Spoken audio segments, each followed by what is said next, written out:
দেখেন, বৃষ্টির ভিতরে ছাদ ঢালাই করা একটি চ্যালেঞ্জের বিষয়।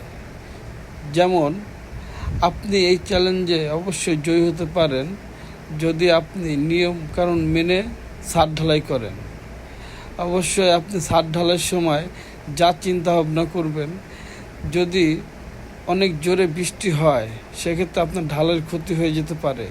তো আপনি ঢালাইয়ের আগে অবশ্যই প্রিপারেশন নিয়ে রাখবেন যাতে পলিথিন আপনাদের আশেপাশেই থাকে। জোরে বৃষ্টি হলে অবশ্যই পলিথিন দিয়ে ঢালাইয়ের উপরে যেখানে ফিনিশিং দিয়ে আসবে সেইখান দিয়ে ঢাইকা দিবেন। ঢাকার পরে ওখানে বৃষ্টি হলে সমস্যা হবে না, কিন্তু অনেক জোরে বৃষ্টি হইলে ঢালাই বন্ধ রাখাই উত্তম। আমি মনে করি এইটাই ভালো হবে। তো আপনারা অবশ্যই ছাদ ঢালাইয়ের সময় পলিথিনের ব্যবস্থা করে রাখবেন পর্যাপ্ত পরিমাণে, যাতে কোনো জায়গায় কোনো সমস্যা না হয়। কারণ বৃষ্টির ভিতরে ঢালাই করলে দেখা যায় সিমেন্ট ধুয়ে যায়। সিমেন্ট ধুয়ে গেলে কিন্তু ছাদের শক্তিটাও কমে যাবে। তো আপনারা এটা ফলো